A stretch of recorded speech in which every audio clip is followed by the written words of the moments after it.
Hey everybody, welcome to the Luthiers podcast. I'm Paul Roney. Today on the show we are catching up with Joe Parker. Joe and Jason just recently did the Marylhurst University Northwest Handmade Musical Instruments show and had a good time. So we talk about that and a bunch of other stuff. This episode is, as usual, brought to us by our podcast patrons. There's a link in the podcast description where you too can become a subscriber of the show for as little as $1 a month. You can support the show and make sure that we get to keep doing what we do. Thanks, and here's the Luthiers with Joe Parker.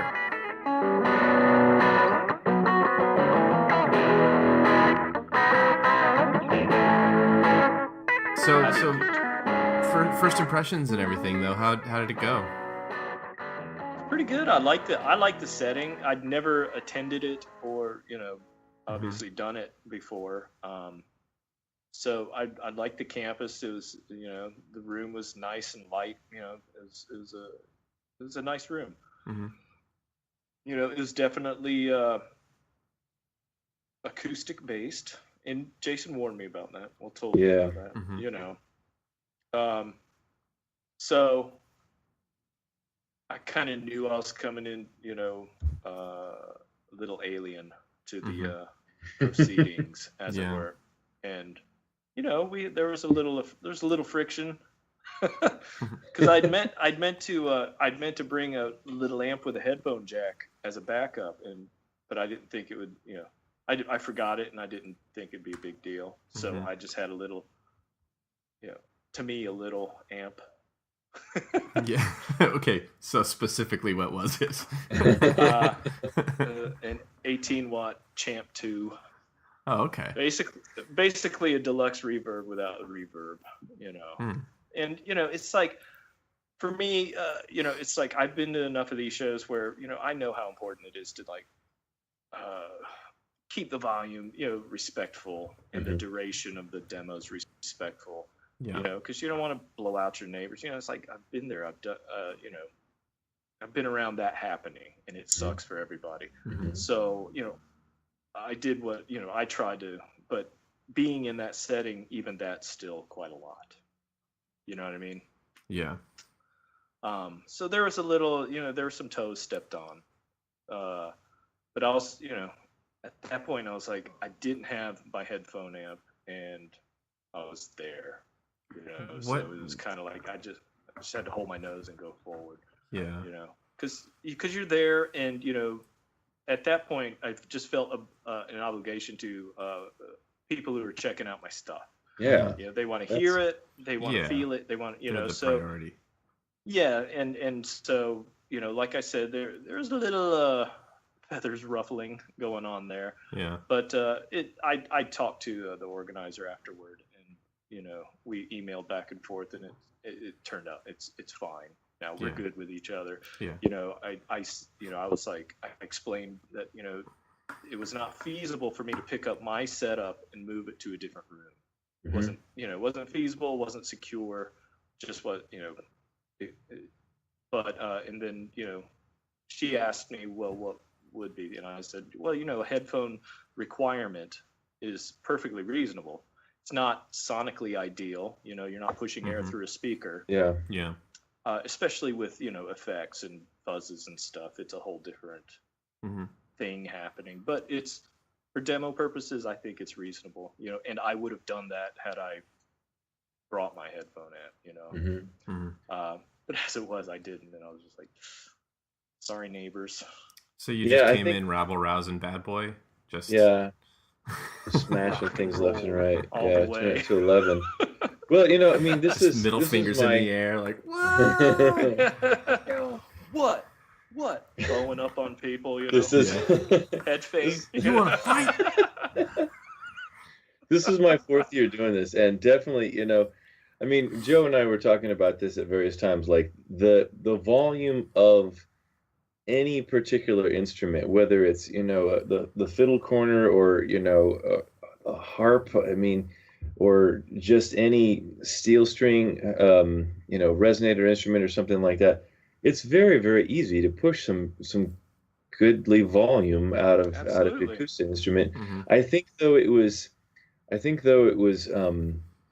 it's just that simple, like crunchiness of a of an amp and a stomp box, and making people kind of wrinkle their noses, even though there might be electric players there, even though there might be players who use overdrive. Well, yeah, I mean, even among electric players, fuzz is a different kind of world within the world. Yeah. You know, I mean, like fuzz connoisseurs, that kind of sound is kind of even a separate thing in guitar, an electric guitar. Yeah. You know, it's like, yeah, it's a bit of a, it can be an acquired taste, so I realize that, But still, the duration and the volume that you were playing at, I mean, I was at the other end of the hall. I heard you, but it wasn't like someone was, like plugging in a 100-watt amp and turn up to 6 or something like that. It was right. It was reasonable, and it was the duration was short.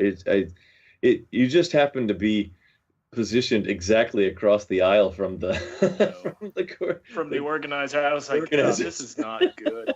I mean, the very first day, the very first hour, she was kind of, she came up to me and was like, you can't do, I was like, okay, I'll take care of it.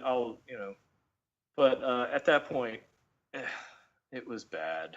It was kind of a bad scene, because then they were listening for it, But I mean, to me, there is a kind of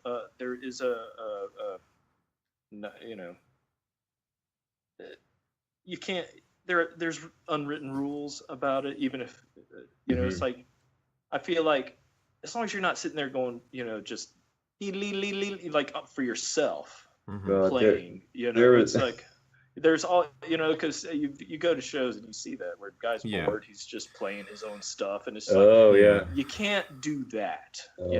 That's why I felt like, when she came up to me on the second day, I was like, just leave me alone. I'm not, I'm not being excessive. Is my point. I was like, I really am, being in my own way, polite here. It's something that it may not seem that way. The show needs to understand, though. I mean, because especially if they want to have a variety of, I mean, and I guess that begs the question: do they want a variety of builders? Because if you're going to allow electric builders, you have to have a way that they're able to demo their instruments.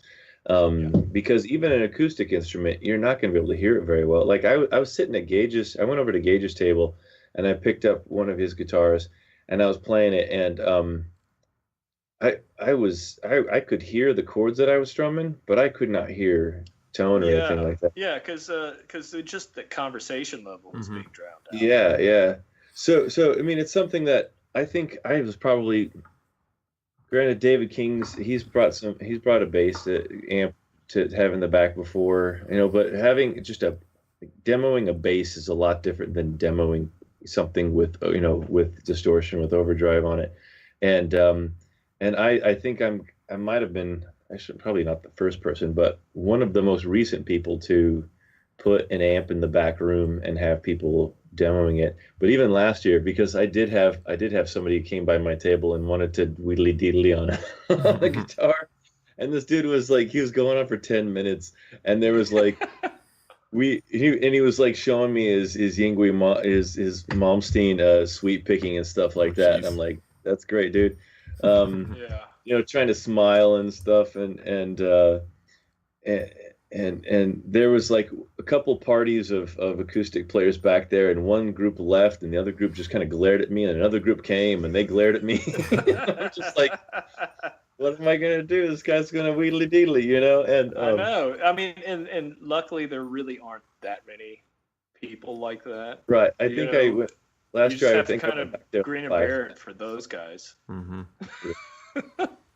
So we need to just find another space, and just like electric room, Yeah. Or I was just thinking the same thing. Yeah. Like I said, man, it, maybe. A headphone setup is fine. Like I said, it kind of sucks sonically, but really in a setting like that, I think it's the only way to move forward. with electric players is to just be like, you can't amplify in the open air. Yeah.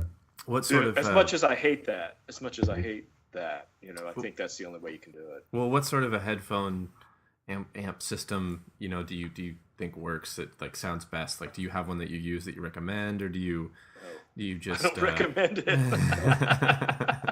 I do not. I don't. Well, what were you gonna bring? Like, what I was your... gonna bring this little Marshall MG with a headphone out. Mm-hmm. And that would, I didn't want, I didn't, maybe subconsciously I said no, just forgot it. I don't know. But that's what I have, and really there's no, you're not going to get a good representation of it through a direct. You're going to get a different sound. You're going to get a different beast altogether. It's not unusable, but it's not representative of what comes through an amp. Well, I just wonder if maybe that's true, and I think that we can all agree on that. But I just wonder if there might be something that is at least better than.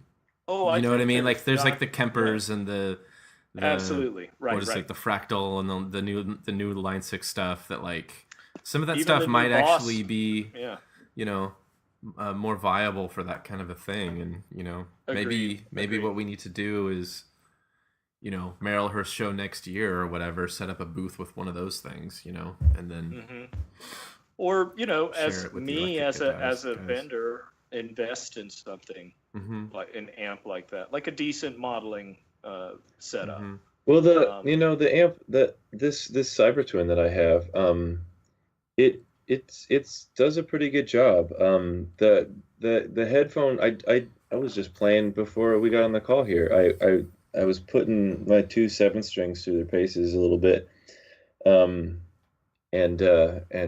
testing pickup heights and stuff like that. Right. But it's the headphones I have on right now, they're JVCs. They're like $40 at Fry's, and for general music listening, they're okay. They end up being a little. They're kind of, I think, when people listen to like pop and hip hop and stuff, they want a lot of bass, so they are kind of more bass biased. Yeah. And so I find that when I'll dial in a sound with the headphones on, and then if I have an opportunity where the house is empty and I can crank it up a little bit, I'm like, holy shit, that's a lot of high end on that. So I have to trim it up a little bit, but it's not terrible. It's not terrible, but definitely. I mean, even some of the presets that I had for the show there, where I think the like one of the first ones was like a Princeton model or something like that. It just sounds overly woofy and boomy with these headphones on. So yeah, definitely need to figure out some better way of doing it. I did do headphones only at one show back in the fall. I did this craft show at a brewery in Portland, and I had the amp kind of hidden under the table, and then the headphones sitting up there, and I'd ask people, you want to play? And they're like, what? I'm like, I got an amp underneath here. Like, oh, cool. So they'd sit down, they'd play it. I actually was thinking about it, and I was wondering if people would be more amenable to playing, because a lot of times you get guys and you're like, hey, you want to play? And they're like, no. I mean, they want to, but they don't want you to hear them playing. Yeah. I wonder if a headphone setup might be more, like enticing. Yeah. Right. That's a good question. Well, it's worth research, I think. And I mean, I would definitely, it'd be interesting to see that kind of thing maybe a little more widely adopted or something. And, I know, who was it that, I think Doug Cower did it actually at some similar kind of like a craft fair thing where it wasn't just musical instruments, it was like a bunch of stuff.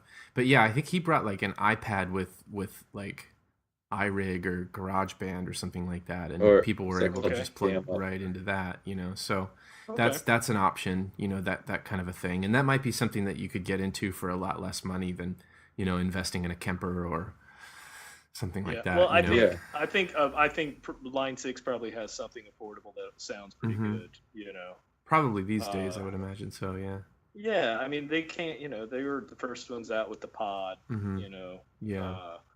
which still had that really direct sound. You get, I was never you go crazy electric about that Yeah. sounds out of that thing, but it was also like the only thing that did that at the time, Right. and it right. sounded a lot better than those Rockman Ace, you know what I'm talking about, the little box, Yeah, totally. Yeah. the Jam Man or whatever it was called.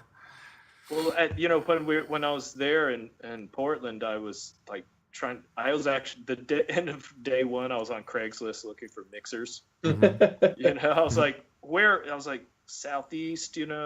How much do they want for this thing? And I was like, maybe if I can pick up a mixer for $20, but I didn't have any headphones. Mm-hmm. And because I had a record out of the amp, and that might have worked. Mm-hmm. But I had one of these crate vintage club amps that was a pretty good sounding tube amp, and it had a headphone out, and it sounded like crap through the headphones.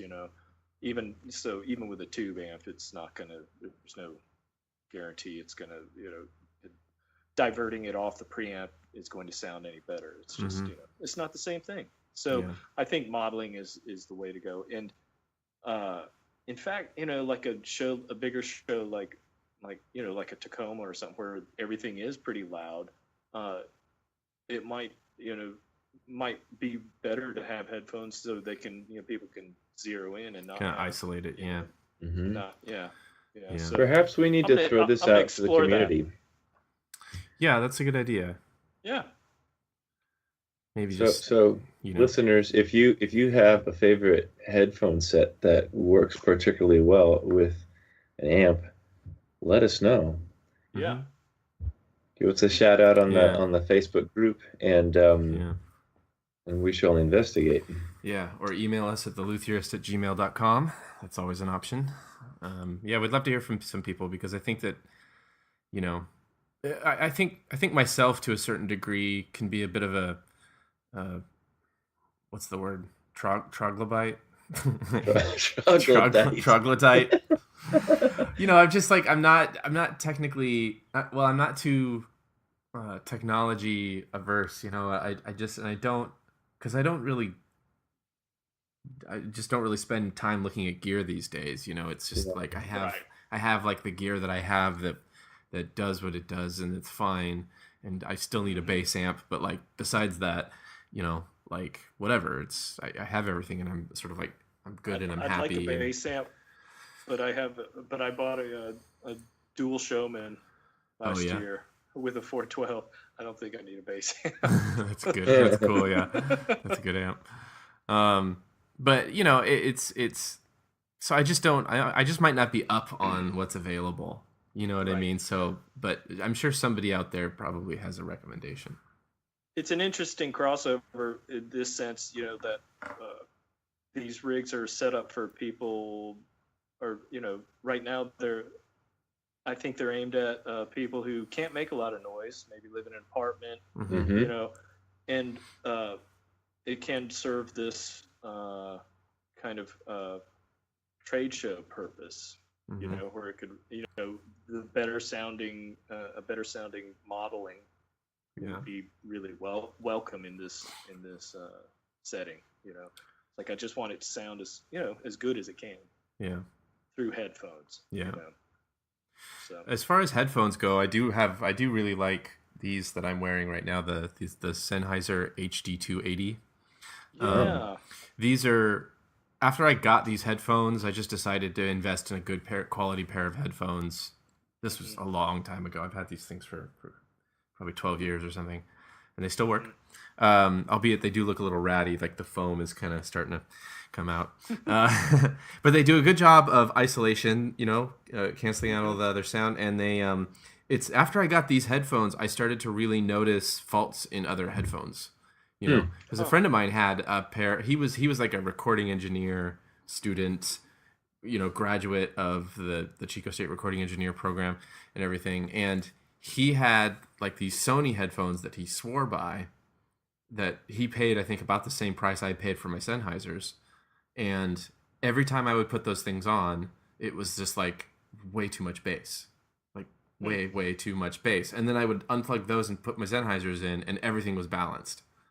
So, you know what I mean? Like, so at least as far as headphones go, I can recommend these. But yeah, I wouldn't know what other kind of like, you know, amplification would be, you know, ideal. Plus, it's like you got players that maybe they want to play effects or something. You know what I mean? So then you're kind of juggling all those things too. Like, do you even have effects at your booth, at your display table? Well, I mean, like Joe, obviously for you, you do because you make effects and you sell those. So obviously you want people to try those out.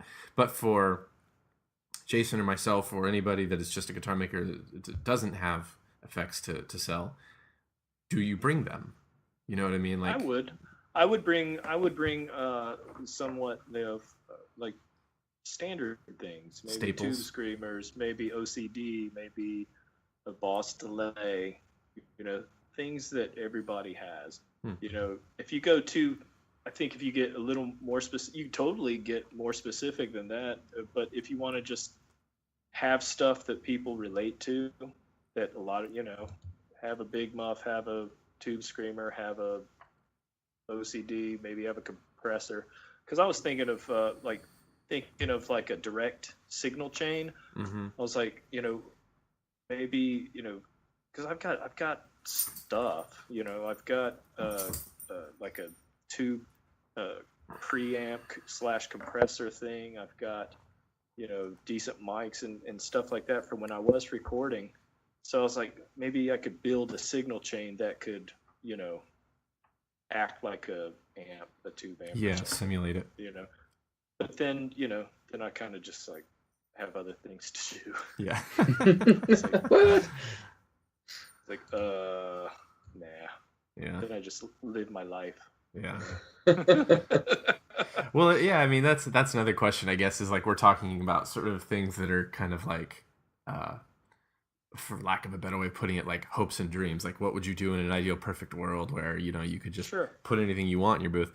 But like, you know, and for smaller guys, smaller companies that don't have, you know, endless funds to invest in their advertising and, you know, promotional whatever, you know, it's not always possible, but there's big companies that can do whatever the heck they want. So does anybody know? I mean, I know you guys, I don't know how many times you've been to NAMM or when the last time that was or whatever, but you know, what does PRS do in their booth? You know, what does Fender do in their booth? And I mean, both those companies makes amps, so they probably want their amps promoted, but what if they wanted a headphone solution, you know? Yeah, I went one time in 2010. And I don't remember anything. You were just drunk and high the whole time? No. I wish. No. It was so overwhelming. I went, you know, I guess I went 2 of the 3 days, but after the first day I was so overwhelmed. I was like, I don't even want to go back. You know? Yeah. But yeah, it didn't strike me that the biggies were even like offering a interactive, like Fender. I don't remember seeing Fender have interactive stuff. It's almost like, come on, we're Fender, you know what we have. Yeah. Here's what the new fancy ones look like. Now go buy any one of 7 million of them in the stores near you. Yeah. That's interesting. But I know that Collings always had like an amp, like they would get with an amp maker and borrow an amp, usually Carr. Oh yeah. You know, and borrow an amp from Carr and, you know, have that set up. Yeah. So I bet like the big guys just don't even want to deal with people, you know, playing stuff, you know, whereas the smaller companies are more probably inclined to have that happen, you know, to be cool with that.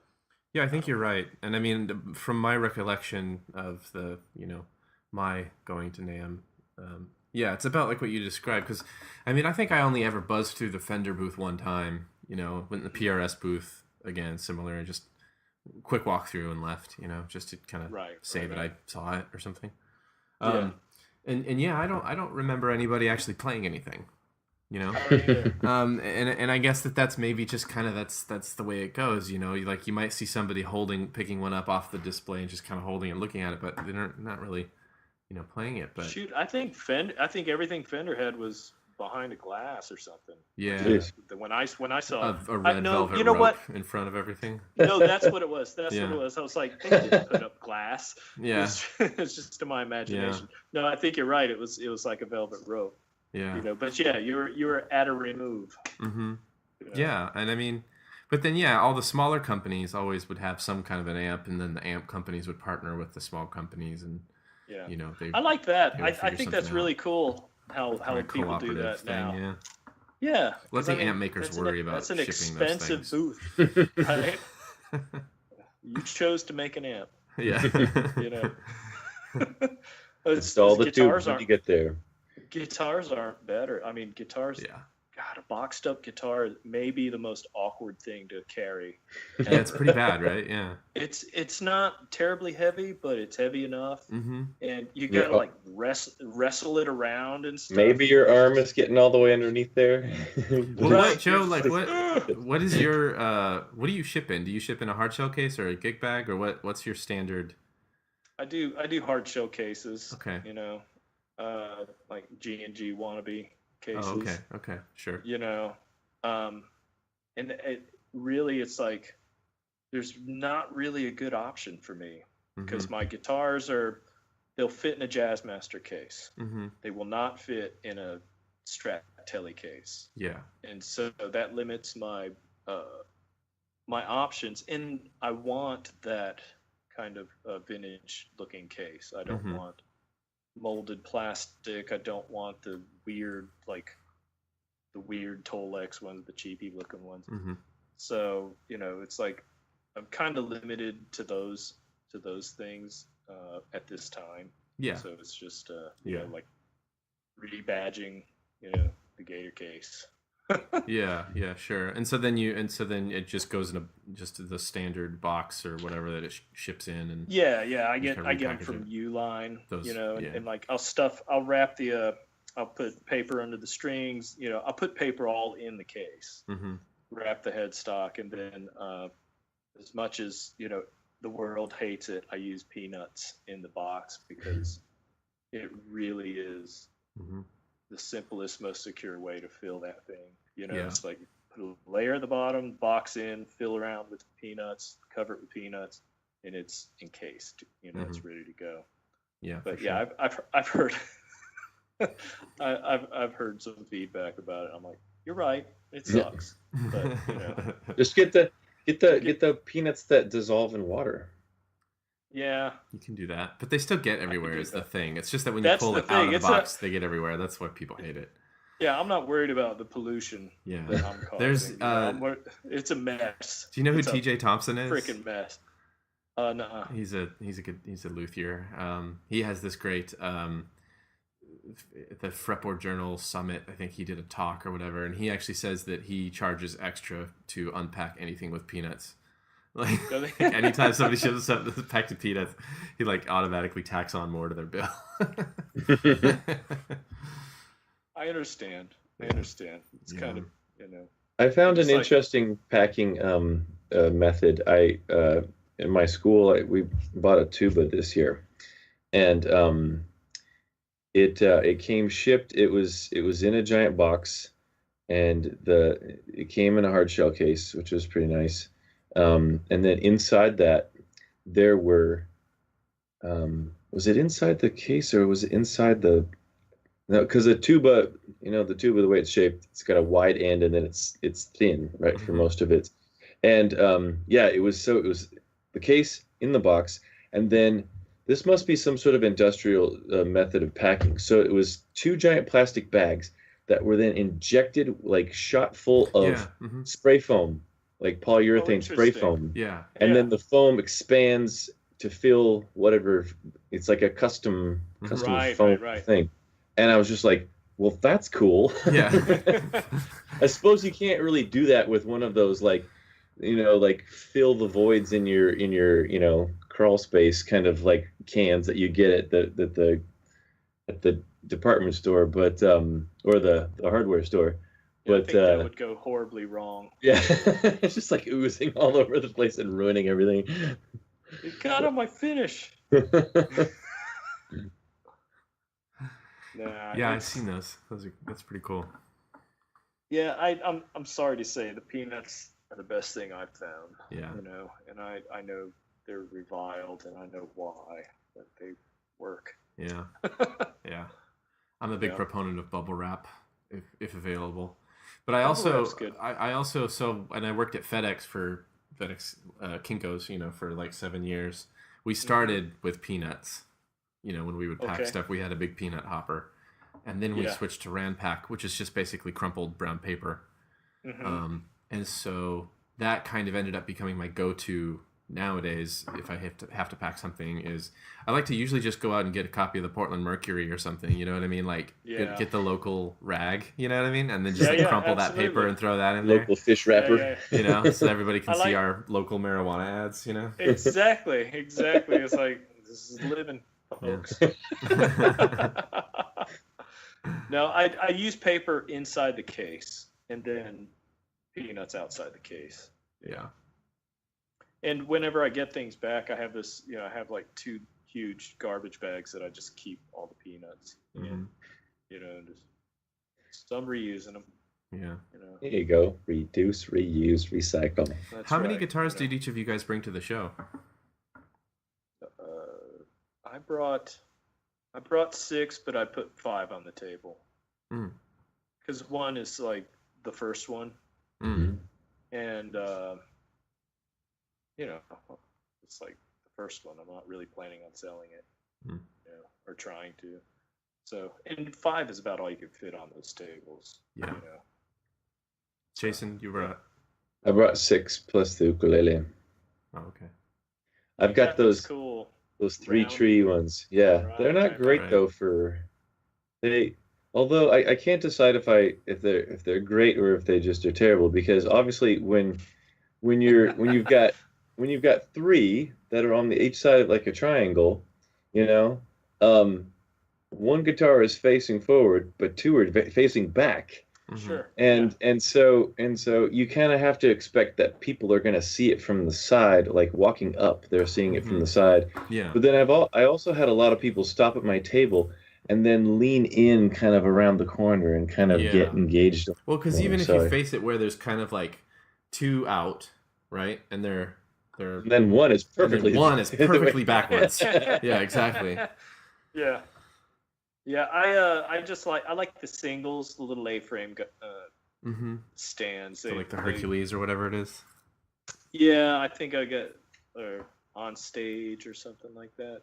They collapse pretty well, and I feel like they're pretty stable for tabletop use. Sure. I need to. I've been meaning to look into seeing if any of those will work, because with the asymmetrical lower bout of mine don't really sit well. That's why I got these hanger ones, because they just hang. Yeah. But even with the hanging, I'm gonna need to modify the U-shaped piece, that grabs onto the ears of the headstock. My headstock is asymmetrical too. Damn it! Right. So it's not swiveling enough. Don't swivel at all. Oh no, they don't swivel. Yeah, you gotta have the swivel. Those don't swivel. Yeah. I figured out a way though that I could remove these, because it's all meant to fold up. So the little U things, they fold straight up. And then everything's foldable, so it's really easy to collapse and put away into a small profile. So I figured out on the little hinge that comes down, I can pop out whatever is holding it there, rivet or whatever it is, re-drill it at an angle and reset it. So I don't know. It would take some modification, and there's a very good chance I would screw it all up. But maybe I just find something else. Those little A-frames are like $15, man. Okay. Just try one. See if it'll set right. See if you can find a spot where will sit fairly solidly. I've also considered like making my own, and like making them part of the. Joe, you're shaking your head like too much work. You're gonna say that's not living. I thought you were making guitars. We had this conversation several times. And we're so easily diverted. But I like to go down all the rabbit holes.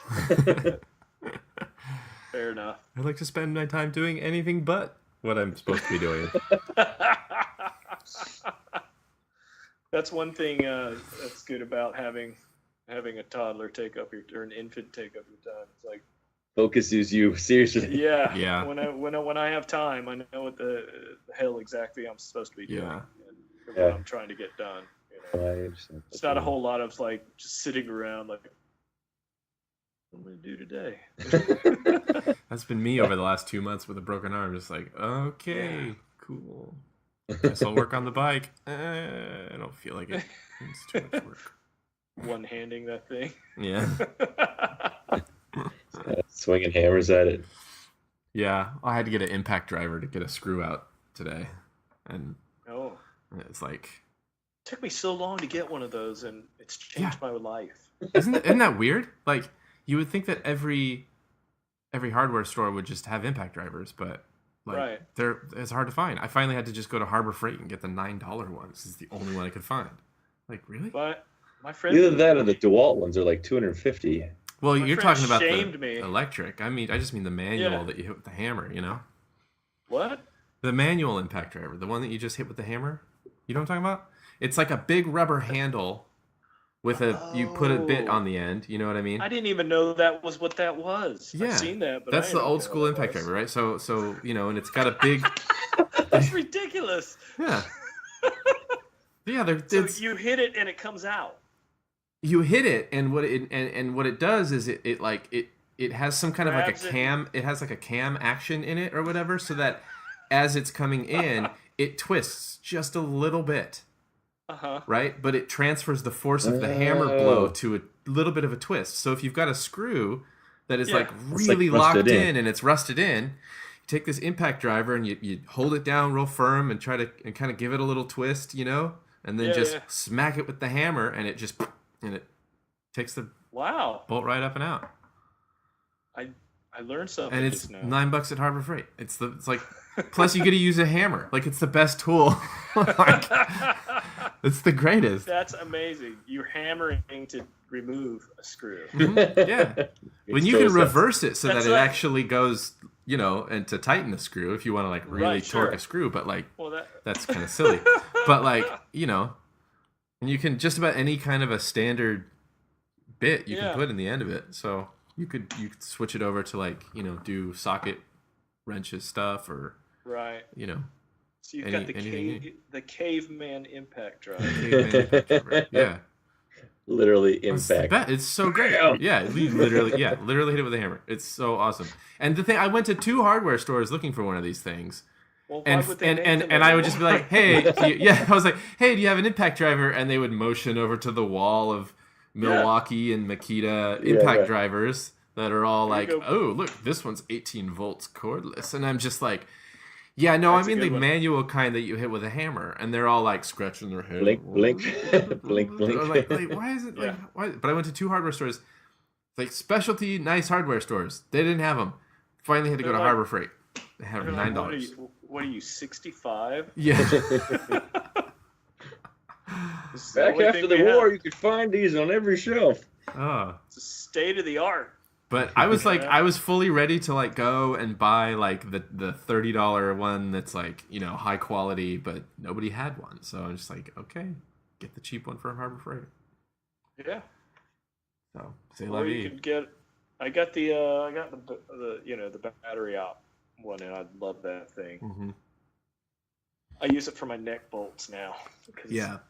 I could just like hit it once it breaks. Mm-hmm. I'm there. Yeah, you know that it's once it starts clicking, you can.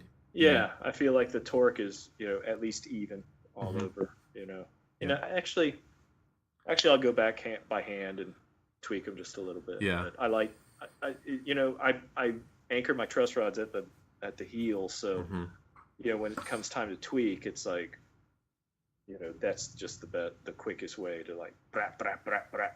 Yeah, for sure. Take it off, tweak it, put it back on. You know.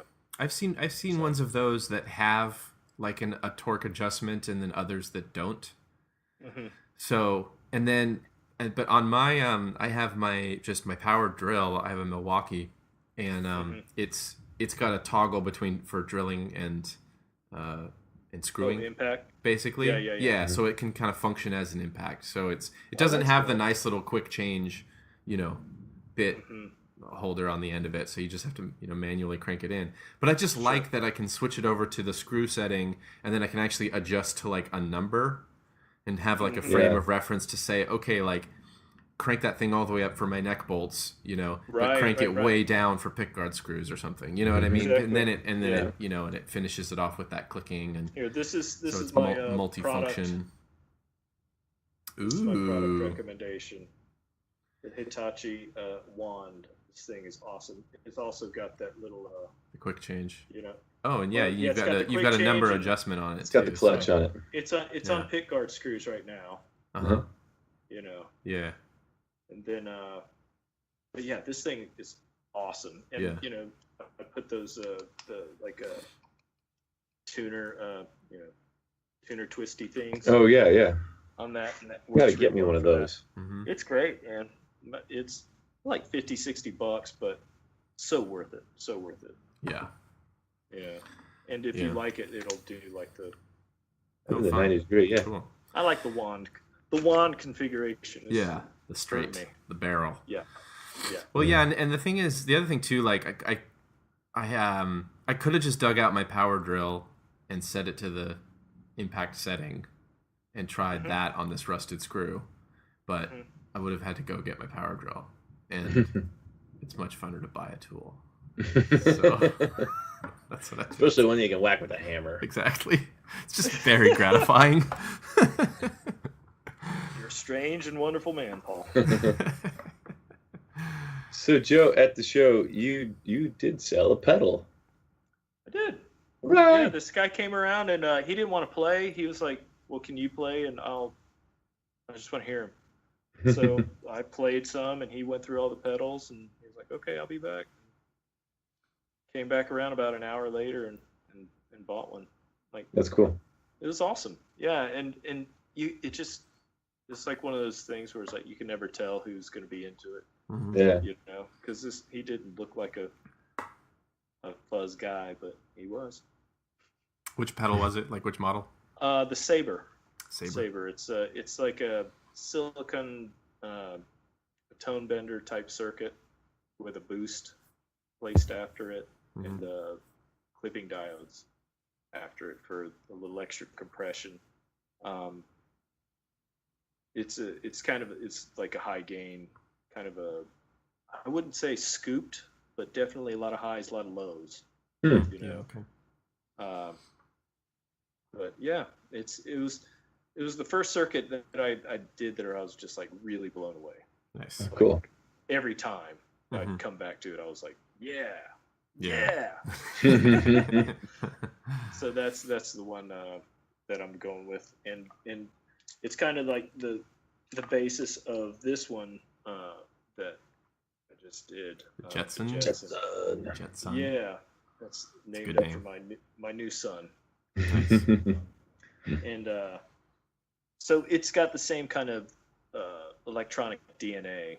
It's the same type circuit, same transistors, different clipping diodes, different kind of, and it's got the Saber does not have a tone knob. This one does have a tone circuit, and it literally took me a year to get a tone stack that I could live with. Oh, really? Just tacking on different ones, Yeah. Because what I found just through playing and through this process was that active tone stacks really change the character of a fuzz, and it can be positive, but to me it wasn't. If that's what you're making, then it can be awesome. But what I found was I really wanted just something that didn't mess with the tone of the sound of the fuzz very much. Yeah. And I ended up just settling on a low pass, like a guitar tone knob. Oh, really? So passive? Yeah, passive.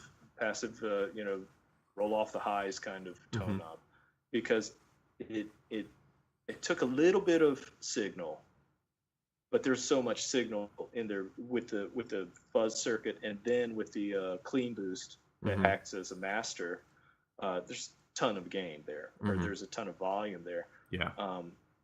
But it did take a little bit of fizz away. Like if you play the Sabre next to the Jetson, there's a little less gain in the Jetson, but there's so much to start with that it's negligible. You know, it's like you can only tell if you listen to them side by side. Yeah. You know?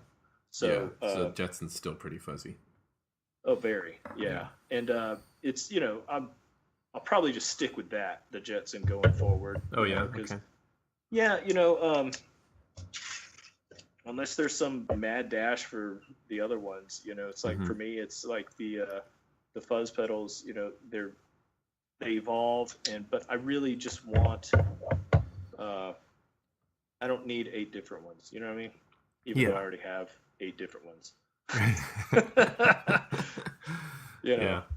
Like I'm very happy with the Jetson as the flagship. Cool. Fuzz. Nice. So I'm gonna just push that yeah, one going forward. For sure. So yeah. Very cool. Jason, it looks like we got a couple questions here in the thing. We ready to do those yet, or did you have other? No. Well, first of all, I wanted to give a couple shout outs for some folks I saw at the show. Guy who's on the Facebook group, a guy named Kevin Lerma, stopped by and said hi and said thank you for the show, and so I wanted to thank Kevin for stopping by. There was there's a guy, I can't remember if he's on the Facebook group. His Instagram handle is Ed the Guitar Builder, and Ed builds some really cool multi-scale acoustic 7-strings, and he's really into. He's a great player too, and he's really into building guitars that are meeting a very specific musical need for his own composition style and everything like that. So it was cool to talk to him. Right at the end of the show on Sunday, I met a young lady named Amy Hawkinson, and she was there doing a demo on a nyckelapa, which is Scandinavian instrument that looks like a hurdy-gurdy, but it's like a hurdy-gurdy mechanism, like all the keys and stuff, but it's mounted on like a fiddle. And so you hang it around your neck and you press these keys, and then you bow it actually. And so she plays these Scandinavian instruments, but she also is way into progressive metal. So she came by and wanted to play one of my 7-strings. Sounds very Scandinavian as well. Yeah. Her Instagram handle is Pickle Harpa. And she was a cool gal. It was nice to talk to her there. And she went to the next booth and just played the shit out of some fiddles too, and she's a really good musician. But maybe we'll get some of these folks to follow us on the podcast as well. Yeah. Here though, we do have. I threw out just a question on the Luthiest Instagram page, and I got 2 of them so far. One is from, this almost sounds like this person has some sort of inside knowledge here. A guy named Austin Sears. He asked the question, ask him if he found ever switch tip in his callings yet. Ask him if he ever found a switch tip in his callings. Do you know what he's talking about? Yeah, Austin was affectionately known as New Guy for like 3 years. After guys came, he worked with me at Collings, and after guys came after him, he was still New Guy. Yeah. We would call the newer guys by their names, which only added to his nickname. Yeah. Well, Austin did the electronics at the next bench, and so he would install the pickups, do all the wiring harnesses, and hand it off to me. So he.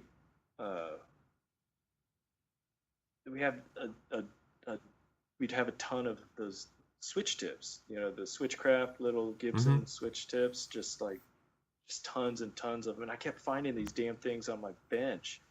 Where the fuck is this coming from, man? And I'd throw them away, or it took me like 2 years before somebody told me, it's like, new guy's throwing them on your bench whenever He's he like gets screwing with you. And when I left, I had purchased a Collings, and when I found a huge bag of switch tips from New Guy. So yes, Austin, I found all the switch tips, and I actually dip into them when I need a different color. You're just shitty with switch tips. Yeah, I just got. I'll show them to you real quick. Joe is reaching back to a bench, and there we go. You can love. See it says love New Guy. A big old fat bag of tips. Bag of tips. Couple different colors in there.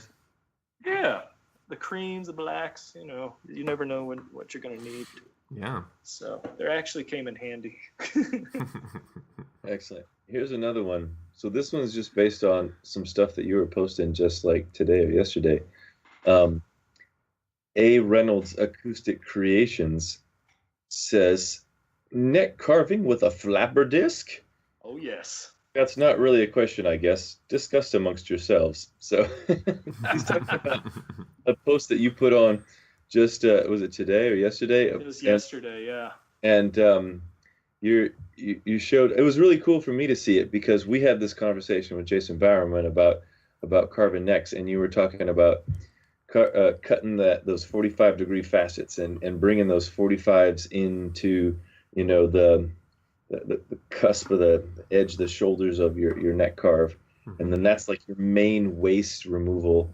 And then you come in and you do the secondary facets and then the thickness, and then you also go crazy with a flapper. Well, you can't go crazy. You have to go very serious. Mm-hmm. You have to be very sober approach with the angle grinder. Mm-hmm. Not only for the piece, but for your damn fingers. Because you got to take the guard off, really. Yeah. The wheel is like right there. But yeah, it just it's removing all that initial waste is so backbreaking. If you're whatever you're using, spoke shave, rasp, the saw thing, whatever you're using, it's too much, So I started experiment. I had the idea to use the angle grinder probably last year sometime, and then I had this chainsaw blade. I tried that first, but that was too squirrely. That was just too like it took it off fast, but it was scary. I remember reading somebody, I think it was Tom Rybicki, who liked to use that for doing arch tops. He called it petting the Doberman. I totally relate. But with the the 36 grit, the Harbor Freight 36 grit disc, it's really quite controllable because what I do is I use I scrape with it, I just go, just kind of take my time and because it's not wild, it's not skipping across the surface, which is where you get in trouble. Like I tried one of those microplane barrel things. Oh yeah. And it cuts the wood really well, but it bounces, so it's not controllable. But with the disc, with the flap disc, you're just kind of like I said, it's the exact same motion as scraping. And so really, it's about having clearly defined lines that you can, and I take quite a bit of time drawing all the lines on there. And once they're established, I can just go up to the line and know I'm there. You mentioned the depth stop. Yeah. I asked that question, and that was that worked really well this time because after this last weekend, I liked your sled for doing the taper, the thickness taper on the neck. And I was trying to think of a way I could do that with my oscillating sander, but I couldn't. It was like every sled I thought of was, not going to work. Mm-hmm. So this time I just used the end mill and got my depth, and it really like I got exactly where I wanted to be, like right dead nuts on. So I was really happy about that. And did you do several of those up the center of the neck? I just did 2. I did one at Mhm. 12 and one at 1. Okay. And I was gonna split the difference and do one in the middle, but I didn't need to. Yeah. You know, it's like once I again, and because of the controllability of the angle grinder, I was able to just keep wiping it, and I put a straight edge on, see where it's high, you know, scrape a couple more times. You know, it's the speed of it is wild, but the action of it on the wood is it's okay. Mm-hmm. You know, I mean, you definitely have to respect it, but it works pretty well. You know, and somebody was commenting about it. You know, and I was telling them just do it on scrap first, because once you got the feel for it, it's not so scary. Yeah. Mm-hmm. Once you tear up a piece of scrap and you're just like, oh, that's not too bad. Mm-hmm. You know, then it's a matter of, it's just like any other tool. It's just like a chisel or a spoke shave or something. You know, it's just super loud and messy. Yeah, it's super messy. I mean, I'm in here right now and everything's covered with rosewood. Right now, it's insane. I swept it up off the floor, but all the counter surfaces are covered right now. So yeah, I have to go in with compressed air, and every now and again I put on a mask. I open the doors and the windows and like turn on the fans and everything. I was just like, that's gonna have to happen before finish time. Yeah. Happens, you know. Yeah. Either that or I just can't disturb anything. Yeah. Just don't move. Let it build up. Just stay. Yeah. But yeah, it's working really well. I really like it. Whoa. Whereas, you know, when you saw that, I was like, you know, I could be done with it. I could just do the angles, right? You mean in terms of the? Done now, right? Yeah, Yeah. You've got like the Strandberg trapezoidal neck shape going with the straight edges with the hexagon shape. Yeah, who does that? Strandberg. Strandberg and Rick Toon as well. Yeah. That's right. Actually, that's funny. New guy is a bass player. He's the one who turned me on to Toon. Oh yeah. Yeah. But and it feels good. It's right at thick. It's pretty much like within 15th thou of where I want it to be. So the thing feels right, and that's what I first noticed when I started carving necks. That if you got the first initial depth and the initial shoulder, 45s cut right, that was pretty much how it felt. That's pretty much the neck. And if it wasn't there, then it was not going to be there. So yeah.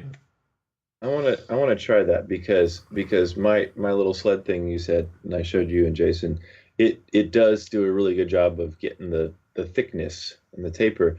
And all I do is, so once I've done that, I take a pencil and then just scribble down the center.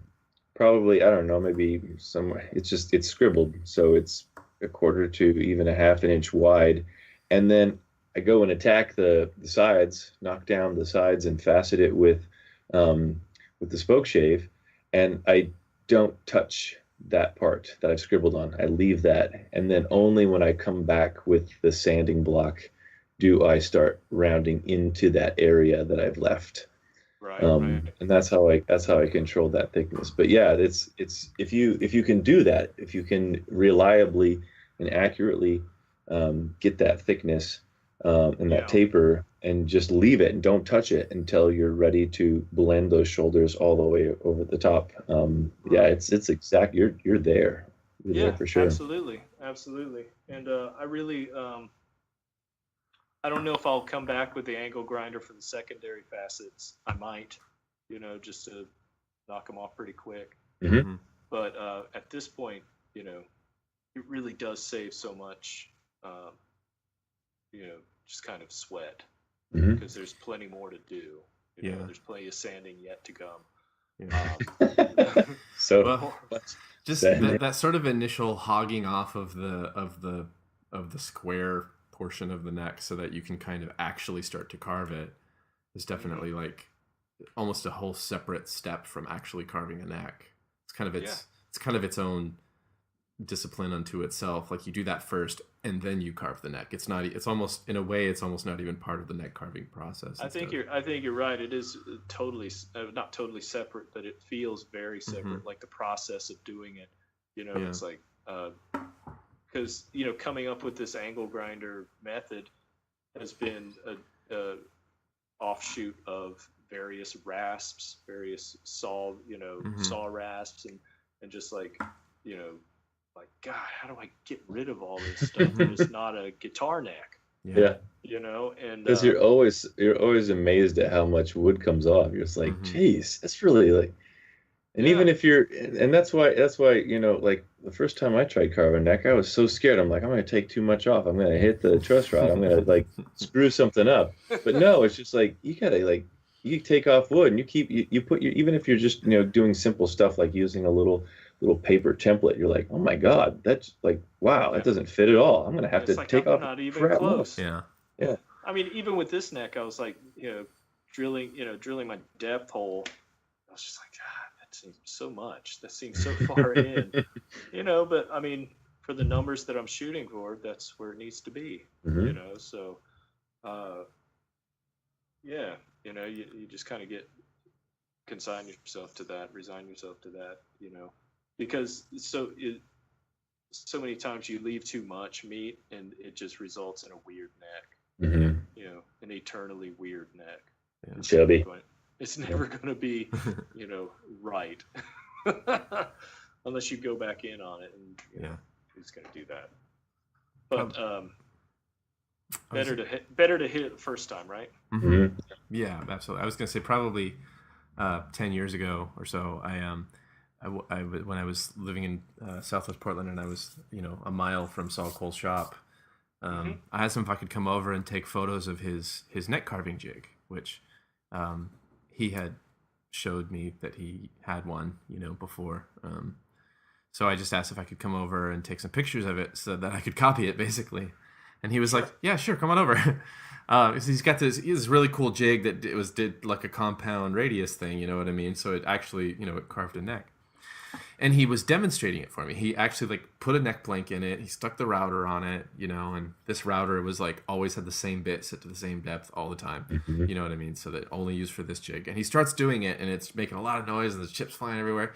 And then he goes, "Oh yeah, I forgot. I usually knock down the corners on the bandsaw first." And I was like, "What?" And he goes, yeah, like just on the bandsaw. And I'm like, "What?" Like it's just like it was just completely alien and I had no idea what he's talking about. So he goes, yeah, like this, and he pulls the neck back out of the thing. It's like half carved already, but like he pulls it out. Wasn't quite done yet. And he literally just takes it over to the bandsaw and he just saws those corners right off. Right. And it was the quickest, easiest, like simplest way to just knock those corners down and hog off that wood that I was like, that's like so easy. That's so simple. And it's just like, it just takes practice to get the technique right. But I've done it before and it's not easy. Like it takes a steady hand, but like it's one fell swoop, very little dust. You just have that little extra chunk that you throw away and you're done. And I thought, I was like, that is fucking cool. Like that's why he's the best, Absolutely. I think, and that's what a CNC is. It's, to me, it's like, it's just hogging off 99% of it, man. Because believe me, you can still screw it up. Totally. You can still screw it up, but you have less of a chance and more of it's there for you. It's like, if you get the neck off a CNC, you just have to preserve what's there. You don't have to, make it up. Yeah. So. Yeah, hopefully. That's if next. the programming is good. Hopefully. Yeah. You got space for that. Who, me? Yeah, you can make space for that. If you were running this room, yeah, I'd have space for it. I don't have space for that. Mount it on the ceiling. It'll be okay. We'll figure it out. My whole bench turns over. Yeah, just yeah, it's all on hydraulics. You laugh, but this is how I run things in my shop. You may have to. It sinks down into the floor, and then raises up. Lifts up to the ceiling, Yeah. I have to pay Jason to consult. Yeah. Like, what do I do here, man? Yeah. How do I stick? I like Eugene. I like Ninkasi. Oh, they're not the only one. This Cold Fire is excellent too. Oh, I don't know that brand. They make a really good beer. Really good beer. They're just one brewery here, but they're owned by a couple of brothers, and they just make. To me, they make all their stuff is good, and even stuff I don't like porters and things like that. It's like, What I like about them is like they don't go nuts with the flavor profiles. I feel like a lot of times, microbrews can get they're shooting for stars. They're trying to like wow you every sip. Whereas I just want to drink and enjoy it. Mm-hmm. So I feel like in that way they just kind of nail it. Nice. But next time, in Eugene, we'll go to Cold Fire. Road trip. Yeah, man. It's hard to get you Portlanders down here, man. Yeah. Well, you guys will have an no. In-N-Out soon, and then we'll have more Nobody wants reasons to to come go. down to Eugene. It's like, why don't you just come up to Portland? We have all the fun stuff. All right, guys. All right. Well, we're at about time on this. All right. I think we could probably continue to talk about beer all night long, but this is a Lutherie podcast, so we should do this sometime. We just should. Just hanging out quarterly. A quarterly. Yeah. Quarterly chat. Yeah. Excellent. All right. Well, Joe, thanks for being on the show. Yes. Thanks for having me again. Good to talk to you, fellas. Yeah, you too.